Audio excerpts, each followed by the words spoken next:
Bonjour et bienvenue dans mon journal hebdomadaire de lecture où je parle des livres que j'ai lus durant la semaine, que je suis en train de lire, que j'ai commencé, que j'ai terminé.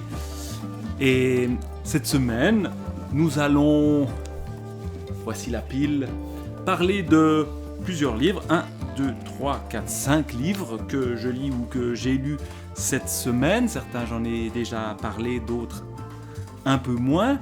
Alors parmi les livres que j'ai terminés, je vais commencer par ce livre dont j'ai déjà pas mal parlé les semaines précédentes, ce livre d'histoire qui s'appelle Le propre et le sale de Georges Vigarello, l'hygiène du corps depuis le Moyen-Âge, et qui montre l'évolution de notre rapport à l'hygiène à travers notamment la présence des différentes techniques, le rapport à l'eau, au bain, aux vêtements aussi. Et on parcourt donc plusieurs siècles, depuis le Moyen-Âge jusqu'au XXe siècle, et on découvre que ce qui nous paraît assez ordinaire aujourd'hui ne l'était pas il y a 100, 200, 300, 400 ans, et que tout cela évolue constamment. Cela remet aussi un peu en cause certaines visions parfois caricaturales qu'on peut avoir notamment du Moyen-Âge et des époques anciennes. Mais voilà, ce qui m'a aussi intéressé dans cette histoire-là, c'est que le rapport à la propreté, petit à petit, alors qu'au début on s'intéressait à ce qui était visible, va se rapetisser. C'est ce qui est invisible qui compte, avec notamment ce que l'on appelle, ou ce que Georges Vigarello appelle les enfants de Pasteur. Et évidemment, c'est une révolution dans notre rapport à l'hygiène que celle de la microbiologie et puis des rapports qu'on a aux virus, etc. On l'a vécu de manière assez nette ces dernières années. Et donc il y a un gros changement. Ce n'est plus avoir l'air propre, ce n'est plus une question uniquement d'apparence qui va signifier le propre et le sale, mais c'est plus invisible que cela. Voici un bout du chapitre 4, l'eau qui protège, enfin à l'intérieur de l'eau qui protège les enfants de Pasteur, où l'on s'approche de notre temps, où Pasteur est encore une référence, la référence, même si on voit qu'il y a encore des tensions autour de ces questions liées à Pasteur, au vaccin, etc. Lorsqu'à la fin du XIXe siècle, Remlinger effectue jour après jour une énumération des microbes dans l'eau de son bain, le bain c'est vraiment le thème principal, le rapport au bain, il montre à quel point la microbiologie pastorienne a pu transformer depuis 1870-1880 la perception du nettoiement. Remlinger accumule les vérifications. Nombre moyen de microbes après le bain d'une personne saine, nombre moyen de microbes après le bain de militaires ignorant depuis longtemps tout lavage, ou même nombre moyen de microbes relevés sur les zones les plus différentes du corps. L'ablution parviendrait sans surprise à limiter la flore de la peau. Le calcul demeure imprécis. Le principe même du nombre moyen des germes de nocivité différentes. Quant aux gaz stériles promenés de place en place, des aisselles à la gorge ou des sphincters aux téguments les plus externes, elles n'offrent une fois pressées que des indications encore approximatives. L'essentiel pourtant n'est pas le chiffre. Plus fondamentalement, c'est une représentation qui importe. L'univers bactériologique, dont Pasteur a largement amorcé l'explication, transfigure l'image du lavage.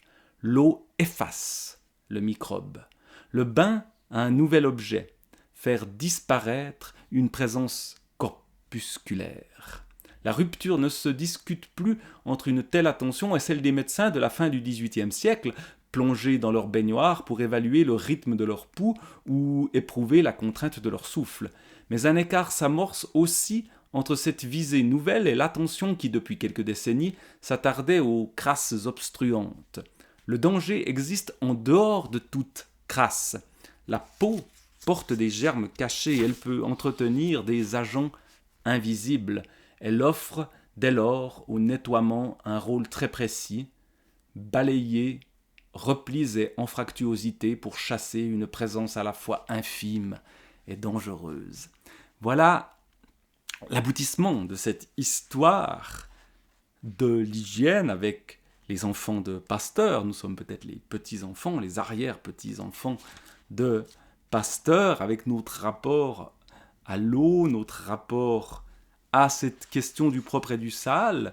Non pas que les générations d'avant nous étaient moins propres ou plus sales que nous, c'est qu'elles avaient un autre rapport à la notion même de propre et de sale. Et ce qui est vraiment intéressant ici, c'est d'observer les changements dans cette histoire-là sur le long terme. Donc c'est un livre qui m'a beaucoup intéressé, que Le propre et le sale, l'hygiène du corps depuis le Moyen-Âge, de Georges Vigarello. Alors on va passer aux autres livres de la semaine. Alors je poursuis dans les livres lus cette semaine. J'en avais un peu parlé à la fin de la vidéo précédente. J'avais juste commencé cette lecture-là. Là, je l'ai lu en entier. Le cahier d'un retour au pays natal d'Aimé Césaire. C'est un texte extrêmement fort dans sa forme, mais aussi dans le message qu'il véhicule. Message ô combien encore d'actualité, tant on sent aujourd'hui que les fondements coloniaux de notre société ne sont pas totalement tombés, et le racisme reste et redevient peut-être même très important dans nos sociétés. Et il y a ici une sorte de chant de cet homme noir qui est donc quelque chose de tout à fait différent de la voix habituelle de la poésie. Et c'est ça, sans doute, qui est le plus fort. Alors, je ne sais pas exactement comment en parler, sauf en lisant un extrait pour essayer de trouver le rythme de cette poésie-là et de ce souffle-là. Alors, je prends au hasard, quasiment, à la page 46 ici, par exemple, « Ô lumière amicale, ô fraîche source de la lumière, ceux qui n'ont inventé ni la poudre ni la boussole, ceux qui n'ont jamais su dompter la vapeur ni l'électricité, ceux qui n'ont exploré ni les mers ni le ciel, mais ceux sans qui la terre ne serait pas la terre, gibbosité d'autant plus bienfaisante que la terre déserte, davantage la terre, silo où se préserve et mûrit ce que la terre a de plus terre. Ma négritude n'est pas une pierre, sa surdité ruée contre la clameur du jour. Ma négritude n'est pas une tête d'eau morte sur l'œil mort de la terre. Ma négritude n'est ni une tour ni une cathédrale. Elle plonge dans la chair rouge du sol, elle plonge dans la chair ardente du ciel, elle troue l'accablement opaque de sa droite patience. Eya pour le Kyle Cédra royal, Eya pour ceux qui n'ont jamais rien inventé, pour ceux qui n'ont jamais rien exploré, pour ceux qui n'ont jamais rien dompté. Mais ils s'abandonnent, saisis à l'essence de toute chose, ignorant des surfaces, mais saisis par le mouvement de toute chose, insoucieux de dompter, mais jouant le jeu du monde, véritablement les fils aînés du monde, poreux à tous les souffles du monde, air fraternel de tous les souffles du monde, lit cendrin de toutes les eaux du monde, étincelle du feu sacré du monde, chair de la chair du monde, palpitant du mouvement même du monde. On voit cette répétition, ce rythme lancinant qui est vraiment quelque chose qui nous emballe à la lecture, et d'autant plus à la lecture à haute voix. Je ne l'avais pas lu à haute voix avant, maintenant, là, et je me rends compte que sans doute, si je relis ça, c'est à haute voix. Tiens, peut-être dans mes séries de vidéos qui s'appellent Relire, un jour on reviendra au pays natal, ce qui n'est pas évidemment mon pays natal, mais celui d'Aimé Césaire, et à ce souffle de langue qui est assez impressionnant et en même temps extrêmement fort et qui dit ce qu'il faut dire, c'est-à-dire que la voix des sans-voix, parce qu'on ne les écoutait pas, s'exprime, et elle doit s'exprimer. Et encore aujourd'hui, il faut que nous l'écoutions, que nous l'entendions. Et donc, une voix majeure que celle d'Aimé Césaire. Continuons notre petit parcours de ces lectures de la semaine. Parmi les lectures achevées, je change complètement de monde, quoique, avec À la poursuite de Jack Gillett, une bande dessinée de David Rath, qui est assez belle aussi, qui parle d'un phénomène historique qui a existé. Il y a d'ailleurs une petite explication à la fin. Ce sont les pendaisons d'animaux. Alors les pendaisons, évidemment, on se trouve aux États-Unis. Les pendaisons, dans la culture qui est celle d'Aimé Césaire, dans cette culture-là, les pendaisons et les lynchages, on connaît, hélas. Mais il y a eu aussi des pendaisons d'animaux, des animaux condamnés parce qu'ils ont commis, soi-disant, des crimes. Et le personnage qu'on suit dans cette histoire-là, c'est un bourreau d'animaux qui se retrouve évidemment dans des situations très compliquées, qui évidemment n'est pas appréciée de tout le monde, même si ce sont des juridictions officielles qui condamnent des animaux. Et lui vient pendre un âne, pendre une chèvre ou un chien qui aurait commis un acte criminel. Alors il est suivi à un moment donné par la propriétaire d'une chèvre justement qui veut se venger parce qu'on a tué sa chèvre. Là on les voit tous les deux dans le train.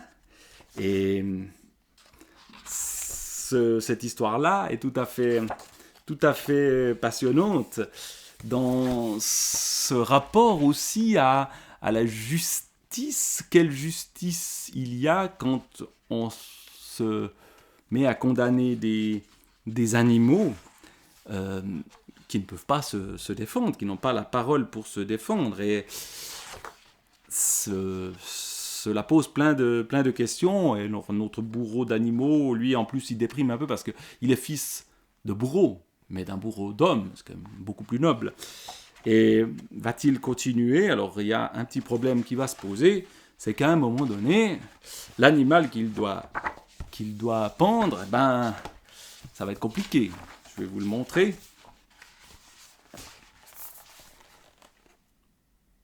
Le voici. Pendre un éléphant, faut y aller. Et il semblerait, alors je ne vous raconte pas la fin de l'histoire, mais je vous lis juste une petite remarque historique d'un événement réel, 1916, et l'histoire se passe effectivement aux États-Unis au début du XXe siècle, donc dans ces eaux-là, à Unicoi County, aux États-Unis, l'éléphant Mary est condamnée à mort et pendue à une grue pour avoir écrasé la tête du dresseur qui la battait. Voilà. Parce qu'elle s'est révoltée, elle a été pendue. Évidemment, les échos sont aussi avec ce qu'il s'est passé dans le monde de la colonisation. Mais continuons notre parcours très éclectique de lecture de la semaine. Alors, dans le genre personnage bizarre, le bourreau d'animaux, c'est quand même un personnage bizarre, il y a les Illuminés dont parle Gérard de Nerval dans ce livre qui est en fait une série de biographies ou en tout cas de récits centrés chaque fois sur un personnage différent. Alors que je suis en train de lire, cela commence par le roi de Bicêtre, Raoul Spiffam au XVIe siècle, qui est un sosie du roi Henri II, si je ne me trompe pas, et qui est aussi une sorte de fou qui se prend pour le roi, ou qui rêve qu'il est le roi, et il y a une sorte de jeu de miroir, et de miroir déformant entre les deux personnages, qui est très intéressant, le reflet qui justement montre ce personnage enfermé, qui tout d'un coup devient vraiment roi, puis il rencontre vraiment le roi, il s'échappe de prison, enfin bref,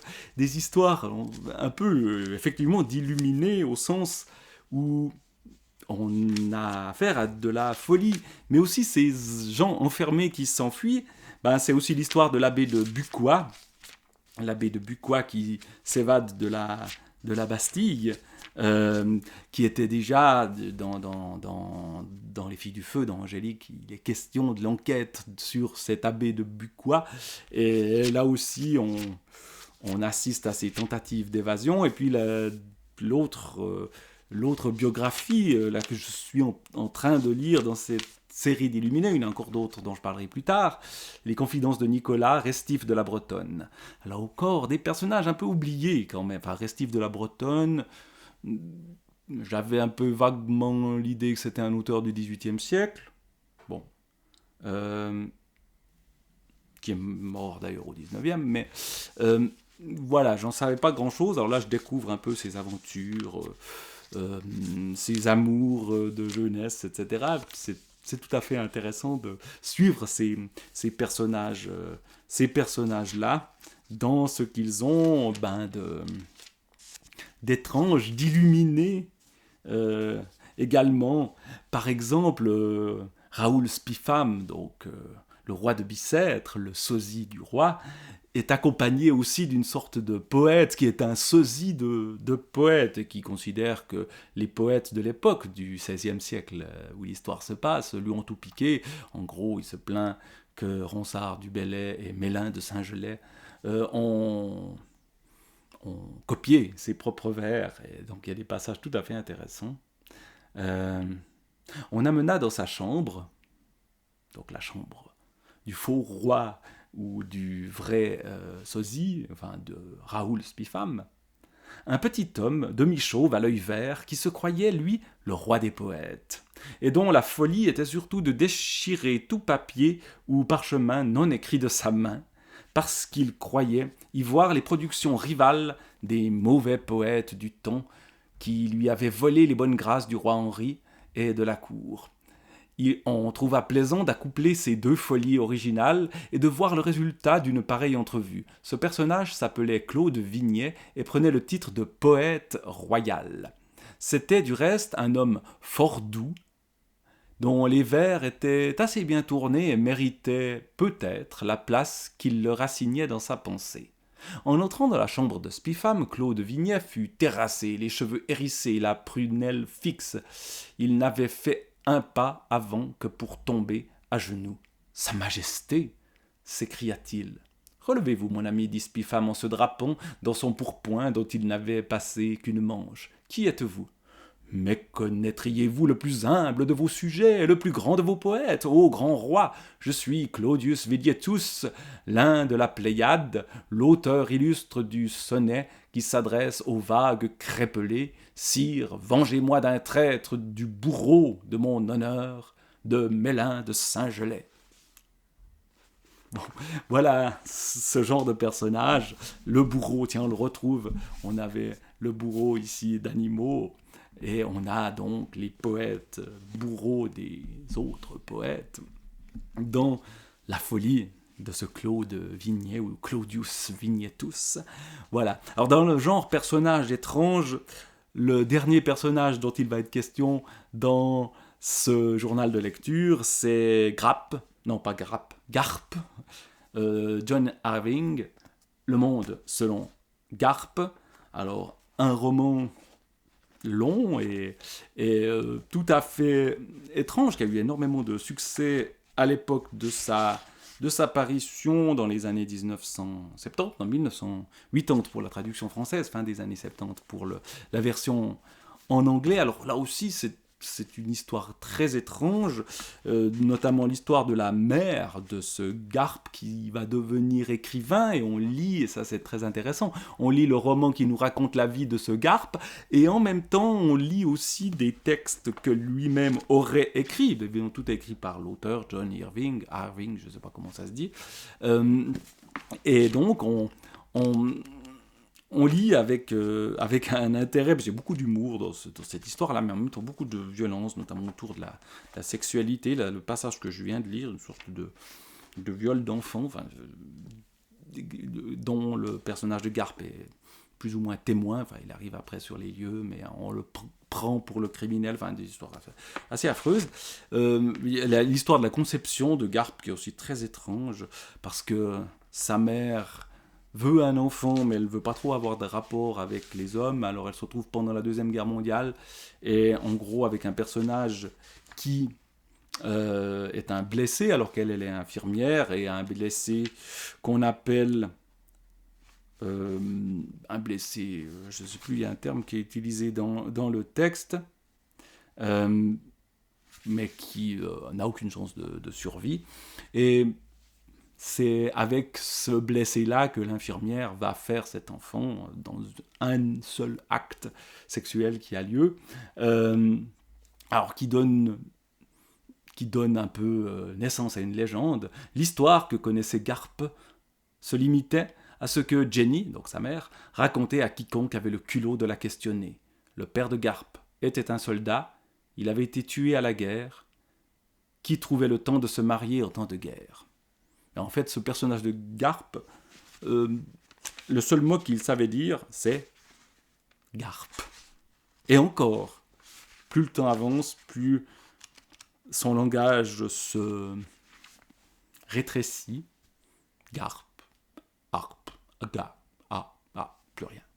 Par contre, il a une certaine vigueur sexuelle qui reste et que l'infirmière Jenny va combler, et qui va donner donc naissance à ce Garp. Alors voilà le départ. Puis après, il y a tout plein d'histoires qui ont lieu. Ils vont se retrouver à Vienne, où Garp commence à écrire. Sa mère va aussi écrire. Elle a énormément de succès en écrivant une sorte d'autobiographie qui s'appelle Sexuellement suspecte, où elle raconte justement ce genre d'histoire-là, et lui écrit des romans ou des nouvelles un peu plus spéciales. Alors on a une nouvelle très étrange, La pension Grillparzer, où il nous raconte une nuit dans un hôtel où on voit passer un ours sur un monocycle, et puis un type qui marche sur les mains, et puis tout ça dans une ambiance tout à fait étrange, ou bien on a le personnage qui est le diseur de rêves, et donc on entre dans la littérature de Garp, mise en scène par John Irving, et donc tout cela, on ne sait plus qui écrit quoi, et c'est ce passage d'ailleurs, cette petite nouvelle qui s'appelle donc La pension Grillparzer, qu'on lit en 2 fois, ensuite on revient à notre personnage principal. J'ai trouvé que c'était presque ce qu'il y avait de mieux dans le livre. C'est plein de fantaisie, mais il y a plein d'histoires vraiment assez dingues dans cette histoire. Dans ce livre-là, j'en reparlerai les prochaines fois. Je relirai peut-être des passages aussi de ce monde selon Garp dans la suite de mon journal de lecture. Mais pour l'instant, je vais en rester là et vous dire au revoir et à bientôt.